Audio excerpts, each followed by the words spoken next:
There is a small chance that in the process of your FC3000 suffering a catastrophic failure for which no legal liability can be assigned, you may arrive in a time frame different from the one you were expecting.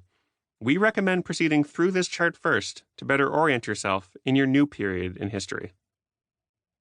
So there's a flowchart here that goes across 4 pages, and I'm going to walk you through it so that you can figure out what time period you're in. It begins with the statement, so you've been stranded in the past. And then it asks, has the Big Bang happened yet? So look out your window. If it hasn't happened yet, you are before 13,799,000,000 BCE, and now technically predate the creation of our universe. You'll probably want to stay inside your FC3000 time machine. If the Big Bang has happened, ask yourself, is there a planet where Earth is supposed to be? If no, you are between 13,799,000,000 BCE and 4,540,000,000 BCE. Yes, this is a colossal range of time. No, there's nothing you can do about it. Yes, we're certain. So if there is a planet where Earth is supposed to be, the question is, are you being subsumed into molten lava while standing on it? If yes, follow-up question, does the Earth have a moon? If it does, you are between 4,500,000,000 BCE and 3,800,000,000 BCE. Check out the moon, it's spinning in its orbit just like Earth. That's pretty cool. If Earth doesn't have a moon, you're between 4,540,000,000 BCE and 4,500,000,000 BCE. A protoplanet is going to slam into the Earth soon, which will create the moon, so heads up on that.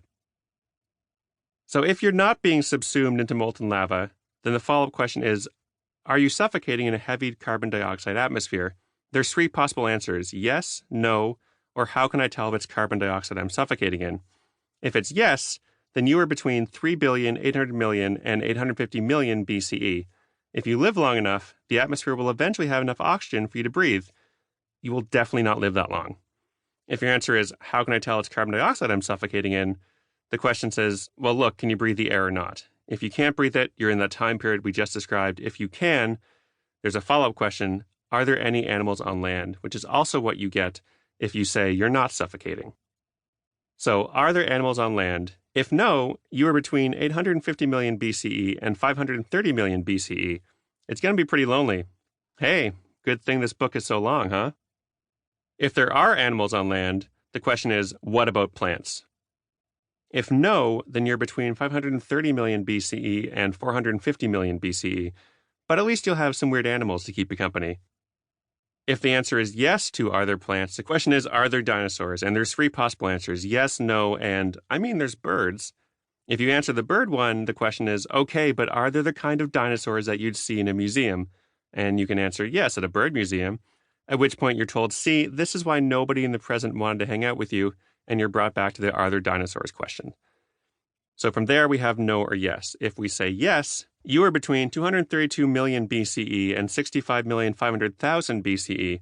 Watch out for asteroids. Also, dinosaurs.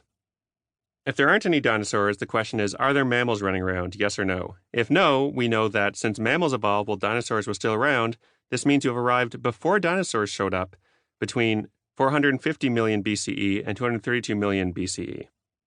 If the answer is yes to are there mammals running around, the question is, are there humans and or Neanderthals around, yes or no? We'll come back to this and follow yes in a bit. Let's follow no for now. If it's no, we know we're definitely after 225,000,000 BCE. Question is, do you know what continent you're on? And there's several options. There's Antarctica, the Americas, Europe, Australia, Asia, Africa, and I have no idea. If you have no idea, we could narrow this range down by trying to figure out how advanced the mammals around you are, but honestly, being alone in this time without any humans to help you means you're probably not going to last long enough for it to be worth it. Sorry? If you're in Africa, you're sometime before 250,000 BCE. If you're in Asia, you're sometime before 80,000 BCE. If you're in Australia, you're sometime before 46,000 BCE. In Europe, you're sometime before 40,000 BCE. In the Americas, sometime before 14,000 BCE. If you're in Antarctica, the question is it warm enough to survive? If yes, you're sometime before 15,000,000 BCE. If it's not warm enough to survive, you're sometime between 15,000,000 BCE and 1947 CE, which of course is the date when permanent bases were first established there. This is a huge range of time to be alone on a continent covered in ice, but good news, you won't be around for most of it.